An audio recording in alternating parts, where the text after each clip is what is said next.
लेकिन अगर मायावती जी आपसे वो गुरु दक्षिणा के रूप में मांगे कि आप राजनीति छोड़ दो, तो क्या आज का एकलव्य राजनीति छोड़ देगा अपनी गुरु के लिए? हो सकता है, क्योंकि समय बदल गया है। तो सोचो अगर ऐसा हो गया तो फिर भारत की राजनीति में क्या होगा। लेकिन आजाद भाई, आपने बहुत अच्छी बात कही, 10 लाख के जूते पहनता है, उसको राजनीति में उतारा है। वो 50 करोड़ की घड़ी पहने, वो 50 करोड़ के जूते पहने, मैं बड़ा खुश हूं। मेरा भाई, ये क्या दिक्कत होती है? जो विचार के साथ खड़ा है, समाज उसी के साथ खड़ा हो जाता है। मैंने माँ के पेट से नहीं सीखा, मैंने संघर्ष से सीखा। 1956 भी एक रास्ता है। मैं आज आपके माध्यम से कहना चाहता हूं कि अगर कोई बाबा साहब अम्बेडकर का अपमान करने का प्रयास करेगा तो 14 अक्टूबर 1956 भी हम पे एक रास्ता है, हम पे संकल्प रास्ता। मैंने कल ही अपने एक बड़े नेता से कहा कि एक दिन के आंदोलन से क्या होगा, ये तो आपने बहुत कर लिया, अगर हिम्मत है तो चलो जंतर मंतर पे अनिश्चितकालीन आंदोलन करते हैं। सबसे पहले मैं चंद्रशेखर भाई का शुक्रिया अदा करना चाहूंगा, उन्होंने बहुत कीमती समय में से अपना समय निकाला हमारे लिए। और मुझे याद है कि जब हम इनको इनवाइट कर रहे थे तो उन्होंने कहा था कि यार मुझे इनवाइट मत करो, और जिस होटल में आप इनवाइट कर रहे हो उसके इतने लोग मेरे आएंगे कि उसके शीशे तक टूट सकते हैं। और वाकई जो आपके फॉलोअर्स की संख्या है यहाँ पर दिखाई दे रही है। और आपने कहा था कि अभी तो मैंने बताया नहीं है अपने लोगों को कि मैं यहाँ पर आ रहा हूँ। तो बहुत बहुत शुक्रिया चंद्रशेखर आजाद भाई। धन्यवाद अनुराग भाई, बहुत बहुत धन्यवाद। तो इंटरव्यू की शुरुआत करने से पहले मैं 2 लाइन चंद्रशेखर भाई के बारे में बोलना चाहूँगा। देखिए, वैसे तो राजनीति में बहुत सारे लोग संघर्ष करते हैं, बिल्कुल चंद्रशेखर आजाद जैसे लोग, लेकिन जो राजनीति में मंझे हुए खिलाड़ी होते हैं, बड़ी बड़ी पार्टियां होती हैं, वो ब्रांड बन जाती हैं। और जो नया नया राजनीति में व्यक्ति उभरता है उसे गिराने की, डराने की बहुत कोशिशें होती हैं, क्योंकि ये लोग अच्छी तरह से जानते हैं कि जो व्यक्ति उभर रहा है इसमें दम है, ये कल को आगे जाएगा, उनकी जगह लेगा, इसलिए उनके मनोबल को तोड़ने की कोशिश की जाती है। और चंद्रशेखर जैसे और न जाने कितने लोग हैं जिनको उभरने से पहले ही खत्म कर दिया जाता है, लेकिन चंद्रशेखर उन लोगों में से हैं जिन्होंने संघर्षों का चट्टान की तरह खड़े होकर सामना किया और आज एक बड़ा दरख्त बन चुके हैं। तो एक बार जोर से तालियां चंद्रशेखर जी के लिए। एक बात मैं और कहना चाहूंगा, जब ये सहारनपुर में अपनी एक्टिविटी शुरू कर रहे थे राजनीति की, तो जो उत्तर प्रदेश में जो लोग कहते हैं कि भाई जो दलित राजनीति है उसकी तो सिर्फ मायावती मसीहा है, ऐसे में दलित पॉलिटिक्स का और दूसरा कोई मसीहा नहीं बन पाएगा। लेकिन चंद्रशेखर आजाद ने पार्लियामेंट में पहुंचकर उन लोगों के प्रश्नों का जवाब दे दिया है और कहीं ना कहीं बताने की कोशिश की है कि फिलहाल उत्तर प्रदेश में जो भविष्य की दलित पॉलिटिक्स है वो किसके हाथ में जाएगी। और बहुत सारे प्रश्न उन्होंने पार्लियामेंट में जाकर दे दिए हैं और उनके जवाब आज हम चंद्रशेखर आजाद से लेने की कोशिश करेंगे। चंद्रशेखर जी, सबसे पहला सवाल मेरा आपसे ये है कि आपने मायावती की पार्टी भी ज्वाइन की थी, काम किया था आपने मायावती जी के साथ, तो बसपा छोड़ने की मुख्य वजह क्या रही?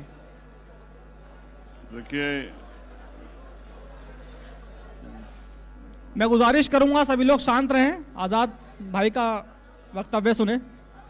वो मान्यवर काशी राम जी द्वारा आंदोलन जी, कि वही आंदोलन आगे बढ़े। जब हम बाबा साहब को और अपने नेता काशीराम जी को याद करते हैं, हमने अपनी आखिरी पार्टी आरपीआई बनाई थी जी। लेकिन आरपीआई में उनको उस तरह से संघर्ष करने का मौका नहीं मिला, क्योंकि जिस समय जो आरपीआई के लेफ्टिनेंट थे, आरपीआई के जो लीडर थे, उन्होंने काशीराम साहब को नकार दिया।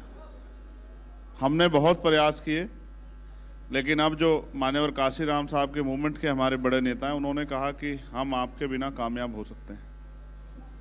तो फिर भीम आर्मी आज़ाद समाज पार्टी के नेताओं ने, हमारे परिवार ने तय किया कि जब हम सड़कों पे लड़ाई लड़ रहे हैं, जब हम जेल जाते हैं, मुसीबतें झेलते हैं, जब हम सर परेशानी का सामना करते हैं और हम समाज के लिए, लोग तनख्वाह पे काम करते हैं, सरकारी प्राइवेट, हम बिना तनख्वाह के काम करते हैं, तो इस काम को हम अपने हाथों में क्यों ना लें। क्योंकि इसके पीछे भी बाबा साहब अम्बेडकर की लाइन थी कि राजनीति में हिस्सेदारी ना करने का सबसे बड़ा दंड ये होगा कि योग्य लोग आपके ऊपर शासन करेंगे।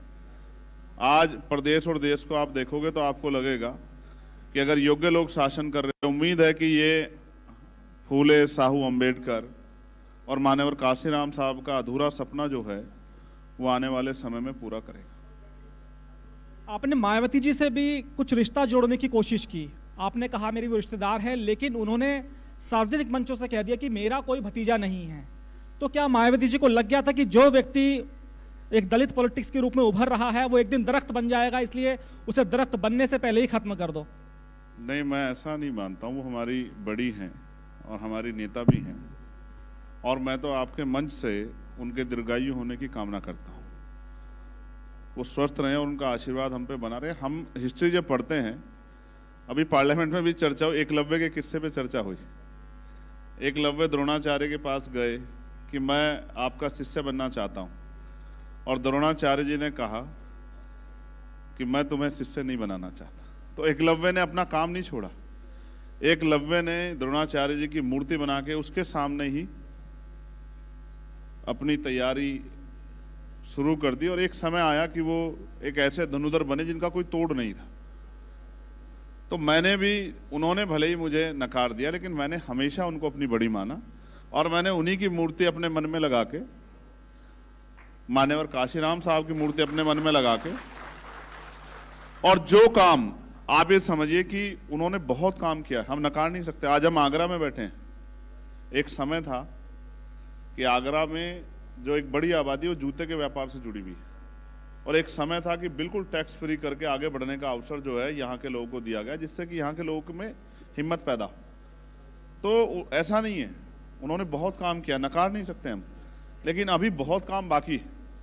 जैसे आप ये समझिए कि समाज में 10% तबका बहुजन समाज में तैयार हो गया, लेकिन अभी 90% समाज हाशिए पे है, और मेरी और मेरे जैसे लाखों लोगों की जिम्मेदारी है कि वो अपना तन मन धन, अपना शरीर और अपना जीवन बलिदान करके अपने महापुरुष सीख लेके इस आंदोलन को कामयाब करें कि ये देश समतामूलक समाज बने, ये देश समता समानता बंधुत्व भाईचारे का देश बने, ये देश सम्राट अशोक और बुद्ध के सपनों का देश बने। वो तभी संभव है जब बहुत सारे लोग ईमानदारी से काम करें, और मैं कोशिश कर रहा हूँ। और मैं धन्यवाद दूंगा आगरा के अपने साथियों का और उत्तर प्रदेश और पूरे देश के साथियों का, जिनकी वजह से मैं हूँ। मैं तो एक छोटा सा सिपाही, जैसे आपके यहाँ भी जो कैमरे का काम कर रहे हैं वो दिखते थोड़ा ही है, लेकिन उनका भी योगदान है। ऐसे बहुत सारा हिस्सा है जिनका योगदान है, लेकिन दिखता वही जो दिखाया जाता। तो मैं तो इस मूवमेंट का एक जर्रा हूँ, सिपाही हूँ। हमारे लीडर्स यहाँ बैठे हैं, उन्हीं की संघर्ष की वजह से आज मैं मेंबर ऑफ पार्लियामेंट भी हूँ।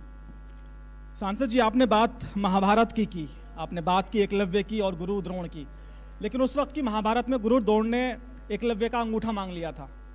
लेकिन अगर मायावती जी आपसे वो गुरु दक्षिणा के रूप में मांगे कि आप राजनीति छोड़ दो, तो क्या आज का एकलव्य राजनीति छोड़ देगा अपनी गुरु के लिए? देखो, आज मेरे कंधों पर जिम्मेदारी है, और मैं जहां तक समझता हूं,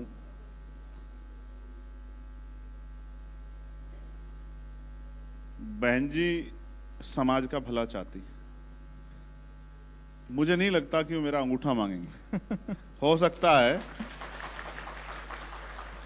है क्योंकि समय बदल गया है।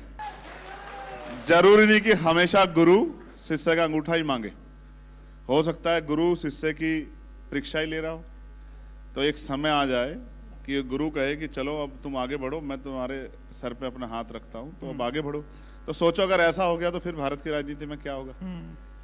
तो फिर आप समझो कि ऐसा होगा। मैं आज चैलेंज करके कह रहा हूं आपसे, और मैं बहुत हल्की बातें नहीं करता हूं, मैं आज चैलेंज करके कह रहा हूं, जिस दिन उन्होंने, मैंने हमेशा प्रयास किया, जिस दिन उन्होंने सिर्फ ये कह दिया कि मेरा खून है, मेरी औलाद है, इसके साथ खड़े हो जाओ, तो इस देश में कमजोर वर्गों की बच्चों की तरफ, उनके अधिकारों की तरफ कुछ आंख नहीं उठा के देख पाएगा। मेरी बात को आप याद रखें।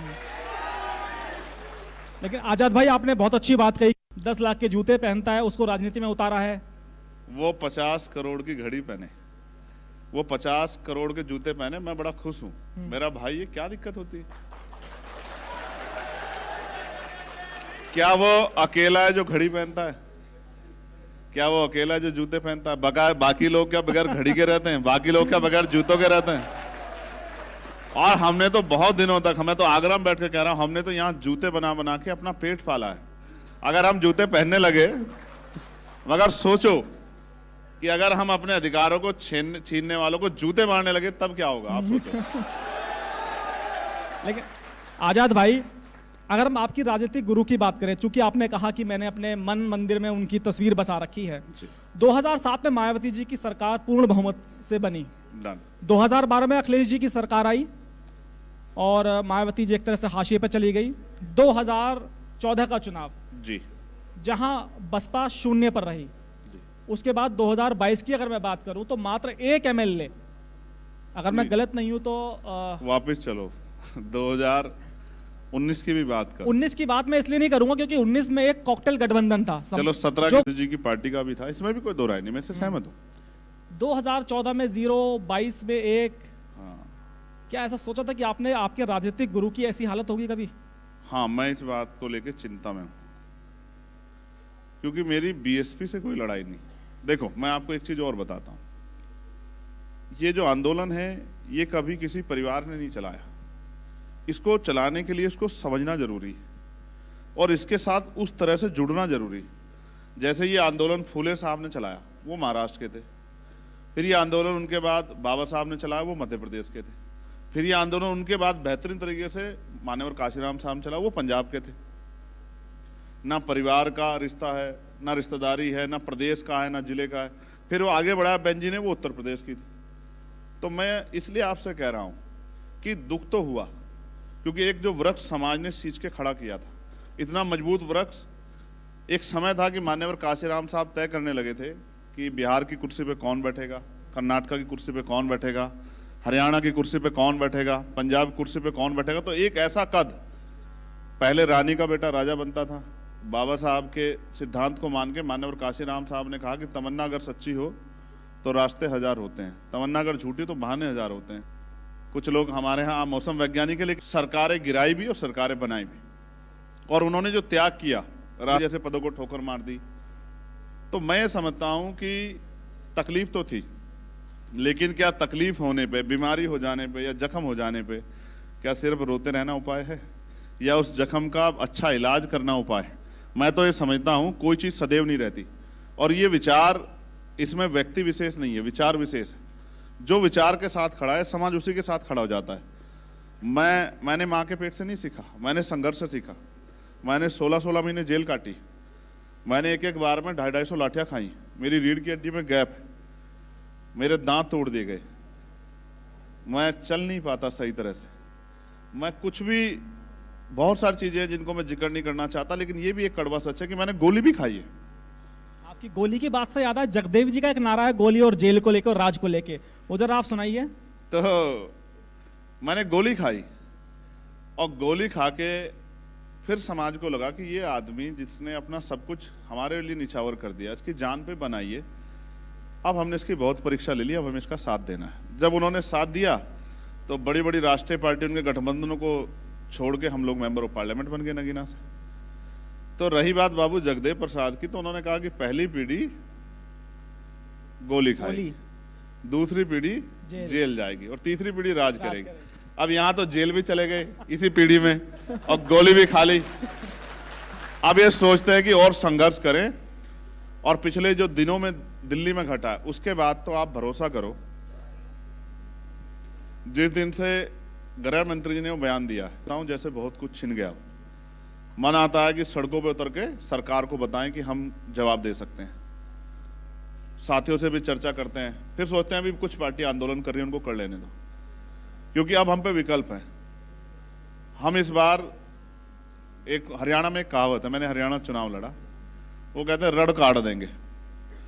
इस बार हम सरकार की रड़ काट देंगे, हमने भी तय कर लिया है। और हम पे 14 अक्टूबर 1956 भी एक रास्ता है। मैं आज आपके माध्यम से कहना चाहता हूं कि अगर कोई बाबा साहब अंबेडकर का अपमान करने का प्रयास करेगा तो 14 अक्टूबर 1956 भी हम पे एक रास्ता है, सरकार भूले ना। और उसके अलावा हम पे संकल्प ही रास्ता। मैंने कल ही अपने एक बड़े नेता से कहा कि एक दिन के आंदोलन से क्या होगा, ये तो आपने बहुत कर लिया, अगर हिम्मत है तो चलो जंतर मंतर पे अनिश्चितकालीन आंदोलन करते हैं, क्या तो सरकार झुकेगी या फिर हम खत्म हो जाएंगे, तय करो अगर लड़ना है। क्योंकि हम रोज लड़ रहे हैं, कभी लड़ते हैं रेप हो गया, कभी हत्या हो गई, कभी घोड़ी रोक दी, कभी किसी चीज पे थक गए। परमानेंट सोल्यूशन ढूंढ रहे, जैसा बाबा साहब ने कहा political power is the master की, ये भी एक सोल्यूशन है। इसकी तरफ भी मेरा लोगों को आगे बढ़ाने का ध्यान है कि भाई पॉलिटिकल पावर हासिल कर लो तो कोई भी आपको ना लाठी मार पाएगा, ना आपका अपमान कर पाएगा, ना आपके अधिकार छीन पाएगा, बल्कि आपकी कलम में ताकत होगी, जिसे चाहे रोजगार दे देना और जिसे चाहे पैरों पे खड़ा कर देना, जिसकी चाहे जिंदगी बदल देना। मैं गांव में जाता हूँ, सड़कें नहीं, पीने के पानी की व्यवस्था नहीं है। प्रधानमंत्री की योजना जल नल योजना अच्छी योजना है, लेकिन अभी तक पटरी नहीं चढ़ी है, गांव खुदे पड़े। तो ये भी एक रास्ता है जो मैंने आपको कहा कि सत्ता में आके भी हम लोग इस काम को कर सकते हैं। लेकिन मैंने उनसे ये कहा कि एक संकल्प मेरे साथ कर लो कि अगले 2.5 साल घर नहीं जाएंगे, दिन रात मेहनत करेंगे और 2027 में पहली इनके ताबूत में, भाजपा के ताबूत में पहली कील उत्तर प्रदेश से ठोकने का काम करेंगे, उत्तर प्रदेश में राजकाज लाने का काम करेंगे। सांसद जी, 2024 के चुनाव का जो नतीजा आया जी, उसमें संविधान ने बड़ी भूमिका निभाई। जितने भी जिसमें पॉलिटिकल लोगों ने जितनी चर्चाएं की, जितना मंथन किया, उसमें लगा कि अगर संविधान की बात अगर लोगों तक नैरेटिव नहीं बनाते तो कहीं ना कहीं भारतीय जनता पार्टी का उत्तर प्रदेश में हाल नहीं होता। अब आपने बाबा साहेब का जो अपमान है उसको पुरजोर तरीके से उठाया। अमित शाह जी को एक तरह से आपने धमकाया भी है कि समाज ये अपमान भूलेगा नहीं, आप देखते रहिए आगे क्या होगा। तो क्या है मंशा सांसद चंद्रशेखर की? देखो, हमें हमारे गुरुओं ने सिखाया कि बोलने से गुस्सा निकल जाता है, तो दिल में रखो और समय आने पर जवाब दो। हम 2 अप्रैल को निकले, हम 21 तारीख को निकले, हमने कई मामलों पे 1 दिन का धरना प्रदर्शन कर लिया, लेकिन अब मैंने तय किया कि मार्च के बाद मैं घर नहीं बैठूंगा।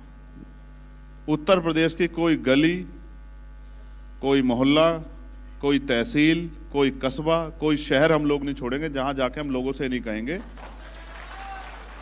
कि अगर अपमान समझते हो तो अपमान का हिसाब भी चुकाना सीखो। तो मैंने कहा कि जिस कुर्सी पे बैठ के हमारे लोगों को अपमानित किया जा रहा है, वो कुर्सी हम इनके नीचे तक खींच लेंगे।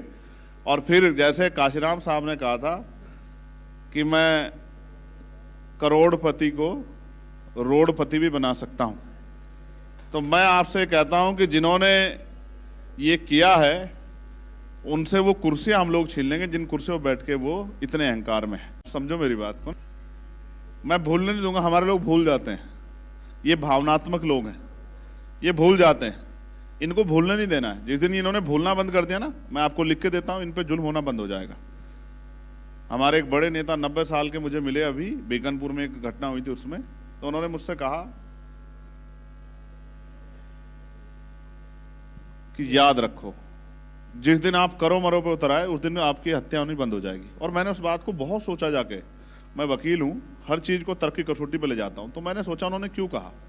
उन्होंने कहा कि हम संविधान, पुलिस, इंटेलिजेंस, LIU, IB और फोर्स, अर्धसैनिक बल, आर्मी सबके होते मर रहे हैं, तो हमें ये सोचना है कि अगर जीना है तो मरना आना पड़ेगा।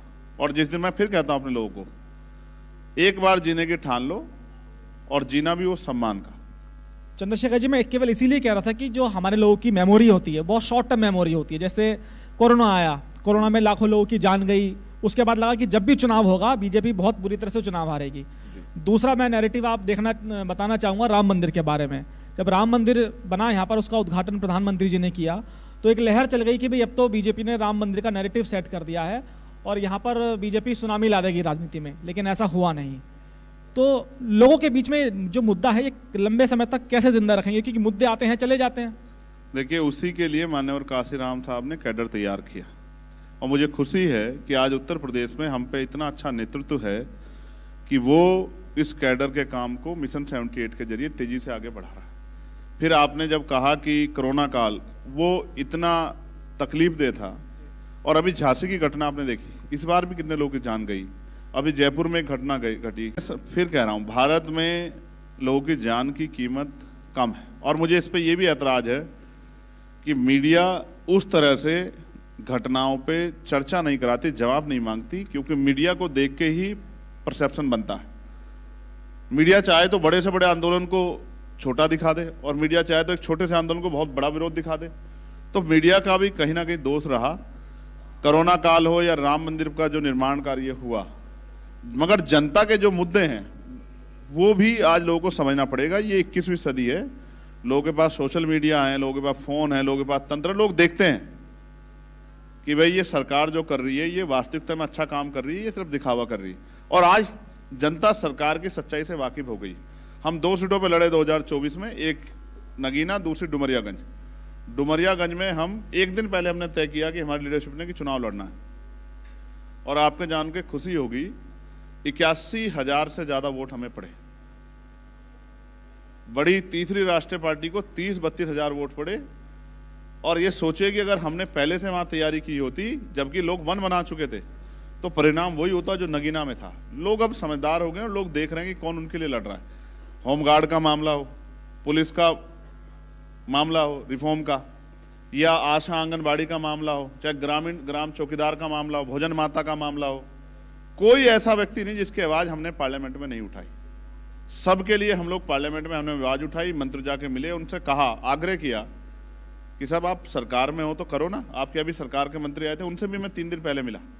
मैंने उनसे कहा मैं नगीना क्षेत्र से जीत के आया हूं, उनकी वहां की जनता का मेरे ऊपर कर्ज है। वहां महिलाओं को आज भी घर चलाने के लिए भट्टों पे काम करना पड़ता है, कोलू पे काम करना पड़ता है, उनको खेतों में काम करना पड़ता है, उनको दिहाड़ी मजदूरी करनी पड़ती है, 100-120 ईंटें सर पे उठा के ऊपर चढ़ना पड़ता है।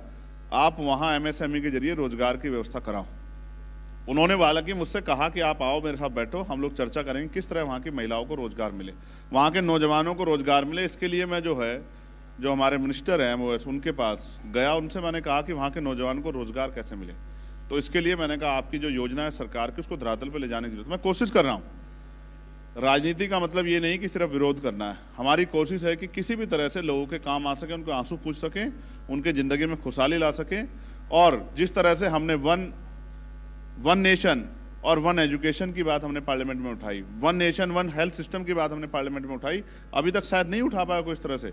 और जिस दिन ये सिस्टम लागू होगा, आप देखना बहुत बड़ा बदलाव जो है देश में होगा। और मैंने प्राइम मिनिस्टर को भी 3 दिन पहले पत्र लिखा कि अगर प्राइम मिनिस्टर वाकई में बाबा साहब अम्बेडकर को मानते हैं, और अब तो विपक्ष भी कह रहा है कि वो भी बाबा साहब अम्बेडकर को मानते हैं, लेकिन हालांकि इनको देखने के लिए इनके कार्यकाल में बाबा साहब अम्बेडकर के विचारों पे क्या काम हुआ, बाबा साहब अम्बेडकर के विचारों को कितना आगे बढ़ाया गया, बाबा साहब अम्बेडकर की सोच पे को कितना मजबूत किया, ये भी आप देख सकते हैं इनके कार्यकाल के आधार पर। ये इसी से पता लग जाएगा कि कौन कितना अम्बेडकरवादी है। लेकिन फिर भी आज तो माहौल अच्छा है पार्लियामेंट में, तो मैंने 10-12 मांगे प्राइम मिनिस्टर को लिखी कि साहब आप देश के प्रधानमंत्री, इनको लागू करा दो, तो हम भी मान लें कि आप जो हैं बाबा साहब अम्बेडकर का अनुयायी है। और अगर आप नहीं लागू कराते तो ये भी स्पष्ट हो जाएगा कि आपका बाबा साहब अम्बेडकर के प्रति प्रेम और विपक्ष का बाबा साहब अम्बेडकर के प्रति प्रेम वो इसलिए दिखावा है कि आज कमजोर वर्गों पे बाबा साहब अम्बेडकर के 4-4 बच्चों की कुर्बानियों से वोट का अधिकार है। ये वोट का अधिकार है जो खुद को राजा महाराजा कहते हैं, हमारी गलियों में आते हैं, हमारे पैर पकड़ते हैं, हमें भाई कहते हैं, हमारे बराबर में बैठते हैं, हमारे साथ भोजन करते हैं, हमारा झूठा पानी पीते हैं, और ये कहते हैं कि हम आपके अपने, हमें वोट दे दो। जिस दिन वोट का अधिकार चला गया इन कमजोर वर्गों से, इनकी बस्तियों में पैर रखने नहीं आएगा कोई। और वोट होते हुए, अनुराग भाई, वोट होते हुए इनकी बस्तियों के हाल ऐसे कि आप वहां से कोट पैंट पहन के निकल नहीं सकते, क्योंकि नालियों का पानी की निकासी नहीं है, और इतना पानी भरा हुआ है सड़कों पे, और बुरे हाल हैं। बिजली पानी की व्यवस्था नहीं है, कोई पूछने वाला नहीं है। मैं उड़ीसा होके आया, पीने के लिए पानी आज 75 साल बाद अमृतकाल मना रहे हैं, पीने के लिए पानी नहीं है। इसलिए मैंने कहा अमृतकाल नहीं, धमकी काल है ये, धमकी दो, डराओ और सरकार बनाओ। चंद्रशेखर जी, एक सवाल का जवाब मैं आपसे लेना चाहूँगा। जिस तरह से पार्लियामेंट में पहले बाबा साहब का अपमान हुआ, उसके बाद विपक्ष ने वहाँ धरना प्रदर्शन किया, बाबा साहब की जो तस्वीरें थी वो पार्लियामेंट में आ गई। उसके बाद बीजेपी को लगा कि कहीं ना कहीं डैमेज कंट्रोल करना चाहिए। ये जो सांसदों के साथ मार पिटाई का मामला हुआ, आपको लगता है कि इशू को डाइवर्ट करने की वाकई कोशिश है या मामला कुछ और है? देखिए, एक सच को छिपाने के लिए कई झूठ बोलने पड़ते हैं, सच सच होता है।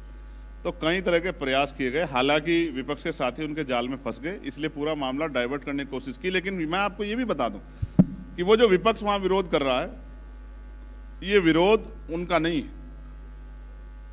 ये विरोध और ये जो अपमान देश में रहने वाले करोड़ों शोषितों, वंचितों, महिलाओं, आपके यहाँ भी बहुत सारी एंकर हैं, बहुत सारी बहनें काम कर रही हैं। आज अगर इस देश में इंदिरा गांधी जी भी प्राइम मिनिस्टर बनी तो ये बाबा साहब अम्बेडकर के संविधान की देन है। अगर हमारे यहाँ उत्तर प्रदेश में हमारी नेता बहन जी 4-4 बार चीफ मिनिस्टर बनी महिला होने के बाद, तो ये बाबा साहब अम्बेडकर के संविधान की देन है। और अगर देश में जो खुद को चाय बेचने वाला कहते हैं, और वो खुद कहते हैं कि मैं पिछड़े वर्ग से आता हूं, अगर पहले तो रानी का बेटा राजा बनता था, अगर वो भी प्राइम मिनिस्टर बने, या आदिवासी मुख्यमंत्री महिला जो है वो राष्ट्रपति बनी, ये बाबा साहब अम्बेडकर के संविधान की देन है। और मैं बैठा हूं बाबा साहब अम्बेडकर के संविधान की देन, एक प्राइमरी स्कूल का हेडमास्टर का बेटा, जो मेंबर ऑफ पार्लियामेंट है और देश की सरकार से अपने सवाल पूछता है पार्लियामेंट में खड़े होकर, ये इस देश के संविधान ने दिया, जिसने हजारों साल की व्यवस्था को इतनी बड़ी चोट दी और समता समानता का नाम के जो है इस पीढ़ी बिना काम करे अच्छे जीवन बिता सकती है, और एक तरफ वो लोग जिनके बच्चे रात को पेट पे हाथ फेर के सो जाते हैं और उनके माँ बाप जो है भोजन की जगह कोई बात उनको सुना देता कि कल आपका अच्छा दिन आएगा। इस तरह की व्यवस्था भी आज भारत में है। चंद्रशेखर जी, एक सवाल फिर दोबारा से मैं मायावती जी से रिलेटेड आपसे पूछना चाहूंगा। वो कभी दलितों की बात इतनी नहीं करती थी, लेकिन जैसे जैसे मायावती का दलितों को लगा कि भाई मायावती अब उनकी मसीहा नहीं रही हैं और उन्होंने उनको राजनीतिक शक्ति देने से मना कर दिया, तो उसके बाद मुझे लगा कि तमाम दलों में होड़ लगी को लुभाने की कि भाई हम ही आपके सबसे बड़े मसीहा हैं। 2024 में आपने देखा कि समाजवादी पार्टी ने किस तरह से संविधान की किताबें हाथ में ली और कहा कि भाई संविधान खत्म हो जाएगा, दलितों का आरक्षण हम लोग खत्म कर देंगे। तो क्या वाकई आपको लगता है कि जो मायावती के हाथ से जो दलित फिसला है, और एक मजबूत आंदोलन भीम आर्मी के रूप में 2014 से शुरू हुआ, जब हम राजनीतिक रूप से कमजोर हुए तभी हमने अपनी सामाजिक जिम्मेदारी को कंधों पे उठा के सामाजिक आंदोलन को भीम आर्मी के जरिए मजबूत किया। और वो इतना एग्रेसिव आंदोलन था कि भीम आर्मी का नाम सुन के अधिकारी अपने दफ्तरों के कुंडे बंद कर लेते थे कि भीम आर्मी के लोग आ रहे हैं। उस आंदोलन में शक्ति थी, उस आंदोलन में गूंज थी, उस आंदोलन में विचार था, उस आंदोलन में जुनून था। उस आंदोलन की शक्ति से सभी दलों को लगा कि अगर ये आंदोलन तेजी से आगे बढ़ता रहा तो फिर ये समाज इधर से हटके इस लीडरशिप में चला जाएगा। तो उसको कोशिश की जा रही है, लेकिन वो समाज समझदार समाज, वो जानता है कि समय समय पे किसी ने कमी नहीं छोड़ी जख्म देने में, चाहे वो जो आज सत्ता में इनसे पहले सत्ता वाले रहे हो और चाहे उत्तर प्रदेश में जो आज सत्ता में इनसे पहले वाले सत्ता वाले रहे हो। सब ने समय समय पे जब मौका मिला ऐसा इलाज किया कि ये हमारे आंदोलन ने इनको 10 कदम आगे बढ़ाया, उन्होंने इनको 20 कदम पीछे धकेलने का काम किया। इस मंच के माध्यम से कहना चाहता हूँ, जुल्म नहीं हो रहा है आज मुसलमानों पे, आज जैनों पे, ईसाई बौद्धों पे, आज पिछड़ों पे जो जुल्म हो रहा है वो भी किससे छिपा हुआ नहीं है। और जुल्म की शकल ये नहीं कि उनकी हत्या कर दी गई, जुल्म की शकल ये है कि उनके कारोबार खत्म किए जा रहे हैं, जुल्म की शकल ये है कि आरक्षण खत्म किया जा रहा है, जुल्म की शकल ये है कि उनकी हिस्सेदारी खत्म की जा रही है, जुल्म की शकल ये है कि उनकी लीडरशिप खत्म की जा रही है, और जुल्म की शकल ये है जो हम संभल में देख रहे हैं कि किस तरह जो है नंगा नाच जो है संभल में किया गया, और किस तरह से जो है जो इनके सियासी नेता थे उनको पकड़ पकड़ के जेल में बंद किया गया। और अजमेर हो या कोई और प्रयास हो, ये सब भी इस बात का उदाहरण है। और मैं आपके मंच के माध्यम से आज कह रहा हूं, मैं चंद्रशेखर आजाद आज आपके मंच के माध्यम से कहता हूं कि आप अंबेडकरवादी जो सबको साथ लेकर चलना चाहता है, लेकिन अगर किसी भी समाज को डराने का काम किया जाएगा, चाहे वो हमारे जैन भाई हो, चाहे सिख भाई हो, चाहे बौद्ध भाई हो, चाहे ईसाई भाई हो, और चाहे हमारा बड़ा परिवार मुस्लिम परिवार के लोग हों, हम ईंट से ईंट सरकार की बजा देंगे अगर इनको अपमानित करने का काम किया जाए। यानी कि अब दलित पॉलिटिक्स के अलावा आप सब समाज की पॉलिटिक्स करेंगे। अब हम हर उस व्यक्ति का हाथ पकड़ेंगे जो शोषित है, जो पीड़ित है, जिस पर जुल्म हो रहा है। और जब हम किसी की आवाज उठाते हैं तो उसकी जाति नहीं देखते हैं, ये देखते हैं कि उसकी तकलीफ में हम क्या काम उसकी मदद करके उसकी तकलीफ को कम कर सकते हैं। और मैं फिर कह रहा हूं, जाति, अब बाबा साहब अम्बेडकर का ने तो किताब लिखी जातिहीन समाज की, तो मैं आज आपके माध्यम से पूछना चाहता हूं कि देश के प्रधानमंत्री कि इस देश से जातियां खत्म कर दिया समर्थन करती हैं, तो आप समझ लेना, मैं अपने समाज को भी कहना चाहता हूं, बहुजन समाज को, तो आप समझ लेना कि वो आपकी हितैषी हैं। और अगर वो कहें कि जाति व्यवस्था बना के रखेंगे, आपको पीटेंगे, आप पे जुल्म भी करेंगे, आपके अधिकार भी छीनेंगे और बाबा साहब का पोस्टर भी लहराएंगे, तो आप ये भी समझ लेना कि उनका अपना स्वार्थ है। चंद्रशेखर जी, जहां तक मायावती जी की बात है, तो दलित समाज की वो हीरो थी। जब वो उत्तर प्रदेश की मुख्यमंत्री जब बनी तो दलितों का सम्मान ऊंचा हुआ और उनको लगा कि उनका अपना कोई है। और मैंने कई बार उनकी कवरेज की, मैं उनके खुद, जैसे आप उनके फ़ैन हैं, आप उनको अपना गुरु मानते हैं, मैंने भी उनकी कार्य करने की क्षमता देखी। एक बार सुबह की बात है कि मैंने रात में एक खबर चलाई थी, मैं एक नेशनल चैनल में काम करता था, कि एक शादी थी, शादी में कुछ बदमाश कन्यादान का लिफाफा लूटकर फरार हो गए। और न्यूज़ चैनल में बहुत छोटी सी पट्टी चली, लेकिन उस जिले के एसएसपी को सुबह मायावती जी ने उठा लिया कि भाई ये तेरे क्षेत्र में घटना कैसे हुई, और उस एसएसपी को पता नहीं था कि ये कन्यादान का लिफाफा भी छीना है। तो ये मायावती के काम करने का वाकई तरीका भी था। एक बार की मैं आपको घटना बताऊं, वो एक काशीराम योजना में जो आवास बनते हैं वहाँ गई थी, तो उन्होंने लाउड स्पीकर के माध्यम से पूछा अपने लोगों से कि भाई आपके यहाँ पानी आता है नहीं आता है, मुँह उठा के ऊपर। तो चौथी मंजिल वाले लोगों ने कहा आप पानी आता है। तो मायावती जी ने कहा अधिकारियों से मत डरो, अगर नहीं आता तो बताओ, ये अधिकारी ऊपर पानी भर के लाएंगे बाल्टियों में, तो ये मायावती का एग्रेशन था और लोग उससे बहुत खुश होते थे। ये जो महापुरुषों ने हमें संघर्ष करके, आप देखें ना बाबा साहब का संघर्ष, अपने 4-4 बच्चे कुर्बान कर दिए, सुख सुविधाएं छोड़ दी। मान्यवर काशीराम साहब ने अपनी पूरी जिंदगी अपने परिवार को भी नहीं देखा, पिता की डेथ हुई नहीं गए, बहन की शादी हुई नहीं गए। तो ये तो हमने अपने बहन जी ने भी, बहन जी आज भी हमारी हीरो, हमने ये उन्हीं से सीखा। और मैं कहता हूँ ये तो आपने पुरानी पिक्चर देखी, अब जब मौका मिलेगा तो अब नई पिक्चर देखना। अब मैं आपसे बस उसी पॉइंट, मैं चंद्रशेखर भाई उसी पॉइंट पर आ रहा हूँ, नई पिक्चर क्या होगी मैं वही जानने की कोशिश कर रहा हूँ, क्योंकि आप वो नेता हैं, आप जनता के बीच में जाते हैं, अपने समाज के लोगों के बीच में जाते हैं और जिस जाति के लोगों पर जुल्म होता है उनके बीच में जाते हैं। तो इसीलिए आपके फॉलोअर्स की संख्या लगातार बढ़ रही है और इसी का नतीजा है कि आज आप देश की पार्लियामेंट में पहुंचे हैं, जहां पर लोग आपको पहुंचने नहीं देना चाहते थे। उनका भी भला हो। जो नहीं चाहते थे उनका भला हो और जो चाहते थे उनका ज्यादा भला हो। रही बात, मैं आपसे फिर ये कहूंगा, ये लड़ना हमने अपने महापुरुषों से सीखा है और ये आज से नहीं तो लंबे समय से चली आ रही इस देश में। वर्ण व्यवस्था, जाति व्यवस्था और ये सांप्रदायिकता, ये सब चला आ रहा है धर्म के आधार पे, फिर अब जाति के आधार पे जुल्म जो है सदियों चला आ रहा है। और ये गुस्सा नहीं है, ये हमारा तरीका है जिससे हम अपने लोगों का मनोबल बढ़ाते हैं और उनको उनकी शक्ति का एहसास कराते हैं। मैं तो फिर आपसे कह रहा हूं, अब जब मौका मिलेगा तो मैं आपको चैलेंज करके कहता हूं कि एनसीआरबी का डाटा आप देख लेना, जो काम 50 साल में नहीं हुआ वो 1 साल में होगा। मेरी बात को आप याद रखना। और ये भी डाटा देख लेना, अगर नियत हो सरकार की, जैसे मैं आपका यहां का जिक्र करूंगा, मैंने एक कारोबार की बात की थी आपको, जूता व्यापारियों की। अब जूता व्यापारियों ने यहां की सरकार को पत्र लिखा, वित्त मंत्री को, कि साहब हम पे से जीएसटी का टैक्स कम करो, क्योंकि आप तो रोजगार नहीं दे रहे, लेकिन हम यहां लाखों लोग जो हैं उस जूते के व्यापार से जुड़े हुए हैं। एक जूता बनता है जो मशीन से बनता है, मशीन मैन्युफैक्चरिंग होता है, एक जो हाथ से बनता है, जो हैंडीक्राफ्ट जिस दायरे में हम उसको लाते हैं। तो उन्होंने कहा कि आप ये देखो कि जहां भी उत्तर प्रदेश में हाथ से जूता बनता हो उसको आप जो है एक अलग कैटेगरी बना के इस पर टैक्स कम कर दो, जिससे ये लोग आगे बढ़ पाए। लेकिन अभी तक मैंने भी पत्र लिखा, लेकिन वित्त मंत्री ने सुत नहीं ली। मगर आप सोचो कि सरकार रोजगार देने में फेल हो रही है और ये लोग रोजगार दे रहे हैं।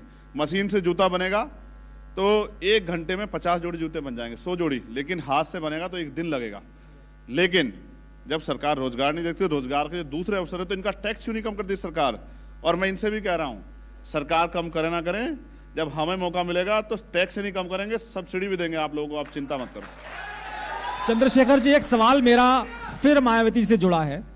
मायावती जी के बारे में कहा जाता है कि वो, उनकी पार्टी गरीबों की पार्टी है, लेकिन पैसा बहुत है, ये सब जानते हैं, खैर मैं इसमें कोई कमेंट नहीं करूंगा।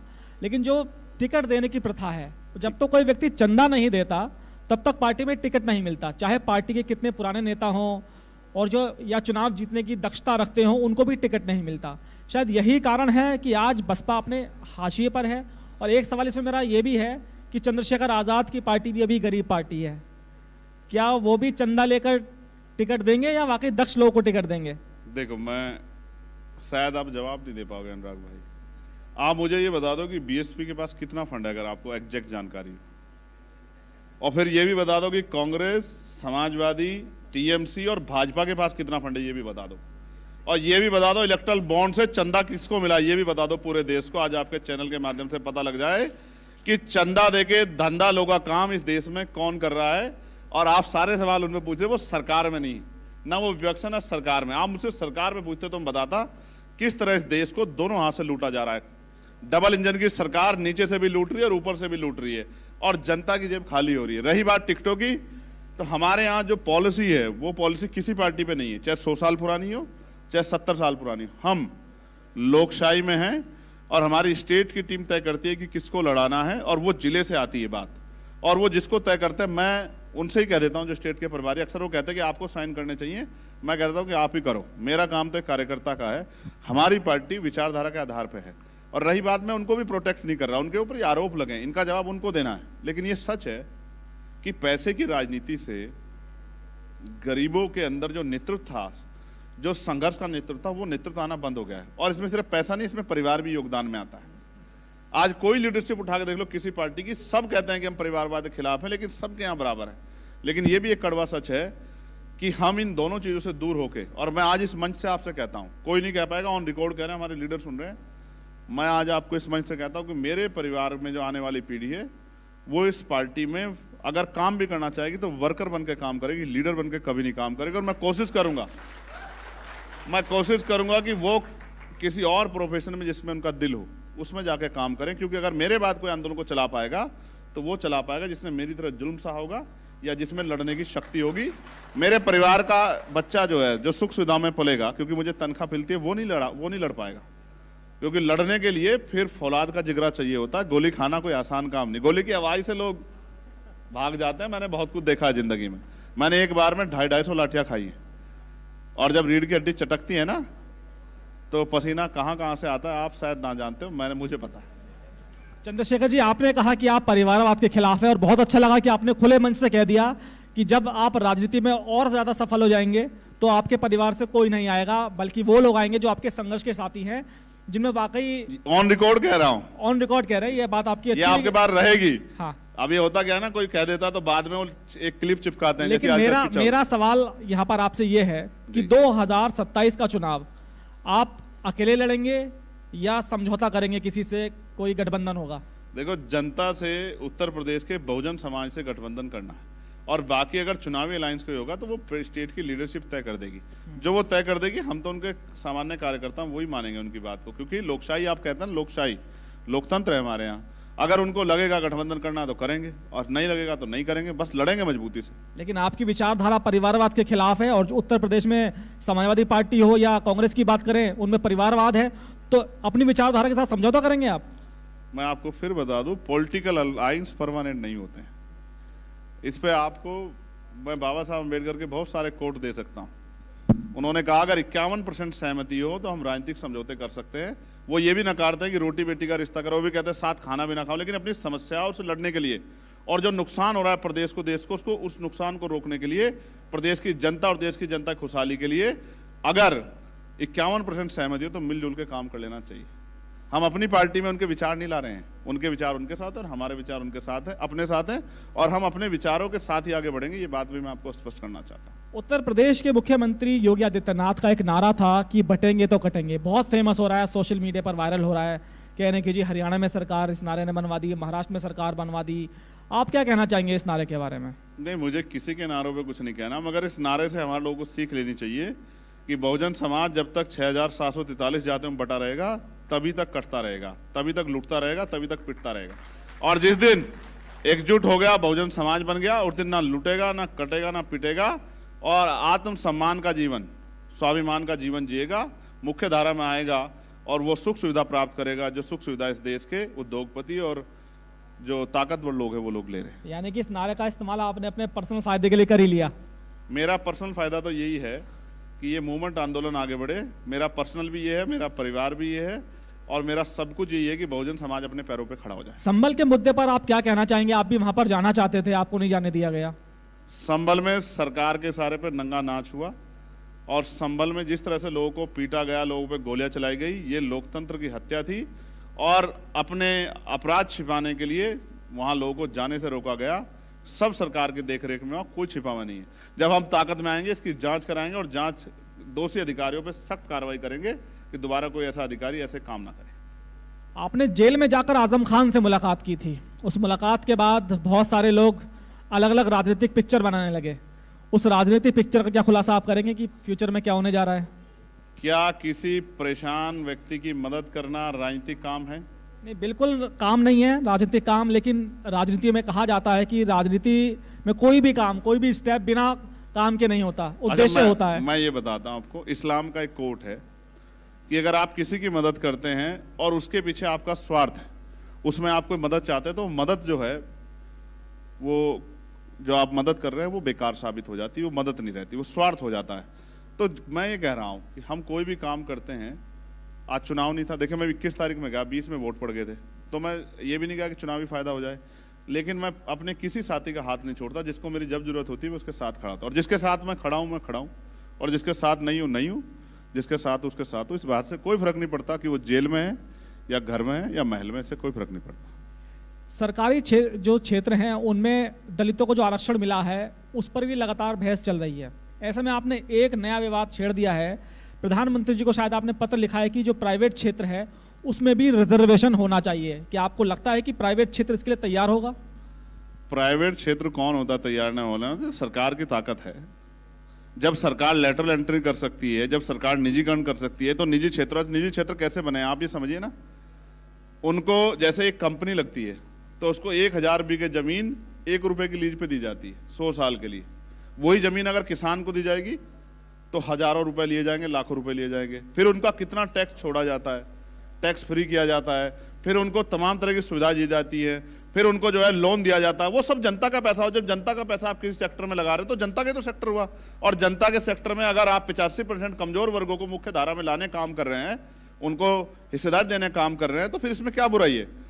आप ये बताओ, अभी ईडब्ल्यूएस लागू हुआ, क्या संविधान में इसका प्रोविजन है? संविधान में आरक्षण का जो आधार है वो सामाजिक पिछड़ापन और शैक्षिक पिछड़ापन और हिस्सेदारी, ये उसका आधार है। लेकिन आपने तो आर्थिक आधार पर कर दिया। तो मैं आपसे इसलिए कह रहा हूं कि अगर आप ये बात कहते हो तो मैं ये मान लेता हूं कि जो ईडब्ल्यूएस है उसके जरिए अयोग्य लोग कुर्सियों पर बैठ रहे हैं। अगर आप इस बात से सहमत हैं तो मैं कहूंगा कि प्राइवेट सेक्टर को तैयार नहीं होना चाहिए, और अगर ईडब्ल्यूएस के जरिए योग्य व्यक्ति जा रहे हैं, जो काबिल हैं वो जा रहे हैं, तो फिर निजी क्षेत्रों में भी आरक्षण, और मैं कहता हूं जब हम पे मौका मिलेगा हम इसको लागू कराएंगे। हम नहीं जानते कोई क्या सोचता है, हम इसको लागू कराएंगे, हमें नहीं फर्क पड़ता। चंद्रशेखर जी, आपकी पार्टी ने हरियाणा में भी चुनाव लड़ा था जी। पहले आपको कहा जाता कि आप लोग मायावती के वोट काट रहे हैं, लेकिन जो हरियाणा के कुछ सीटों को मैंने देखा वहां पर लगा कि बसपा ने अगर आपका वोट ना काटा होता तो आपके प्रत्याशी चुनाव जीत जाते। बसपा भी हमारा ही परिवार है, छोड़िए। और ठीक है, जो लोग उधर थे वो भी इधर आ जाएंगे, कुछ दिनों बाद सब ठीक हो जाएगा। फिर देखिए, आप मेरी बात को जानिए। इस समाज, जिस समाज को आप बार बार कह रहे हैं ना, जिक्र कर रहे हैं जिसका, मैं टारगेट कर रहा नहीं कहूंगा, ये समाज बड़ा स्वाभिमानी समाज है। अगर मैं इनको एक कॉल दे दूं ना, आज कह रहा हूं आपसे बैठ के कि कल सड़कों पे आना है, तो सरकारें घुटने पर आ जाएंगी। मेरी बात को आप याद रखना। मैंने इनको रोक रखा है, ये बहाव है। इनको एक बार 2 अप्रैल को मैंने कहा था कि जाओ जाके दिखाओ शक्ति अपनी, तो 3 दिन में सरकार घुटनों पे आ गई थी, और पूरी कैबिनेट ने जो है SC/ST एक्ट पे जो है दोबारा से उसको ताकतवर बनाया था। मैं इनको रोक के बैठा हूं कि मान जाओ, अभी समय आने पे तुम्हारी ताकत का यूज किया जाएगा, रुक जाओ। चंद्रशेखर जी, जब भारतीय जनता पार्टी कहीं चुनाव हारती है या कहीं चुनावी मंथन की बात होती है या कांग्रेस की बात, तो उनके इंटरनल लोगों से मेरी बात होती है, वो कहते हैं कि भाई हम लोग अलग अलग इलाकों में दलित पॉलिटिक्स इस्टेब्लिश नहीं कर पाए हैं। दलितों के नेता तो बहुत हैं लेकिन स्टेबिलिटी वो नहीं कर पाए हैं। उत्तर प्रदेश में मायावती जी की कमी के बाद एक दलित नेता की जगह खाली है, तो क्या माना जाए इस मंच से आप कहेंगे कि उत्तर प्रदेश में वो कमी पूरी हो गई है चंद्रशेखर आजाद के रूप में? नहीं, आपका सवाल आपको दोबारा कहना पड़ेगा, ये बड़ा कंफ्यूजिंग सवाल है। सवाल मेरा ये था चंद्रशेखर जी कि मैं पश्चिमी यूपी की बात करता हूँ। ठीक है। पश्चिमी यूपी में जब भारतीय जनता पार्टी चुनाव हारी तो जो उनके नेताओं से मेरी बात हुई तो उन्होंने कहा कि भाई हम लोग भाजपा में दलित लीडरशिप डेवलप नहीं कर पाए हैं। नेता तो बहुत हैं लेकिन इस्टेब्लिश नहीं कर पाए हम लोग। उसके बाद मायावती जी की पार्टी की मैं बात करूं तो मायावती जी जब से कमजोर हुई हैं पॉलिटिक्स में, तो एक दलित नेता की जगह खाली है। तो क्या माना जाए कि चंद्रशेखर आजाद ने वो कमी पूरी कर ली है? अब उत्तर प्रदेश, मेरे माथे पे लिख दो कि मैं दलित नेता हूं, क्योंकि जब तक आप मेरे माथे पे दलित नेता नहीं लिखोगे तब तक मुझे लगता है कि मीडिया के लोगों को सुकून नहीं पड़ेगा। मुझे बताओ कि मैं कमजोरों का नेता, बहुजनों का नेता कैसे बन सकता हूं? मैं वही काम करने लगूंगा। ये बता दो पहले आप मुझे। ये बताओ कि मैं दलित समाज में पैदा हूं, इसीलिए आप मुझे दलित नेता बार बार कह रहे हैं कि आप मुझे सिर्फ ये बताओ। फिर आप योगी जी कहो कि वो ठाकुर नेता हैं, फिर आप मोदी जी को कहो कि वो अपनी जाति के नेता, फिर अमित शाह जी को अपनी जाति के नेता, फिर राहुल गांधी जी को अपनी जाति के नेता। क्यों इस काम को करना चाहते हैं आप? नहीं चंद्रशेखर जी, मैं कोई टारगेट नहीं कर रहा हूं। दरअसल राजनीति बिना जाति की नहीं होती, आप भी जानते हैं। राजनीति में मैं तो जाति विहीन समाज की बात कर रहा हूं। जाति का शब्द ही नहीं है, और वाकई ऐसा होना चाहिए, जाति विहीन समाज होना चाहिए। चलिए चंद्रशेखर जी, इस सेशन के अंत में मैं आपसे कुंभ के बारे में कुछ सवाल पूछना चाहूंगा। किसके बारे में? कुंभ के बारे में, जो कुंभ महामंथन हो रहा है हमारा। तो कुंभ को लेकर आपको क्या लगता है कि एक सोशल कॉज है बड़ा, क्योंकि वहां पर ना हिंदू ना कोई दलित है ना कोई बड़ा है? नहीं, ये बताओ, सोशल कॉज है तो वहां से बहुत सारे लोगों की एंट्री बैन क्यों कर दी आपने? अगर सोशल कॉज, अगर वो सोशल कॉज है तो आपने ये जो सरकारी पैसा आप वहां लगा रहे हैं, आपने इतने लोगों की एंट्री क्यों बंद की है? फिर सबकी एंट्री होनी चाहिए कि वहां व्यापार कौन करेगा, वहां दुकान कौन लगाएगा, आपने बंद की है ना। तो ये सोशल कोज नहीं है, ये सरकारी कोज है। और मेरा बस चलता, मैं ये सारा पैसा शेड्यूल कास्ट बैकवर्ड के बच्चों की फीस में, उनके स्कॉलरशिप में लगा देता। सामाजिक गैर बराबरी दूर होने के लिए इनकी आर्थिक उन्नति भी होना जरूरी, जिसका किसी सरकार पे कोई रास्ता नहीं है।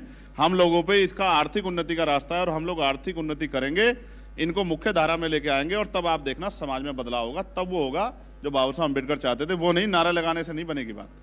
चलिए चंद्रशेखर जी, बहुत बहुत शुक्रिया आपका, आपने अपनी राय बहुत बेबाकी से रखी।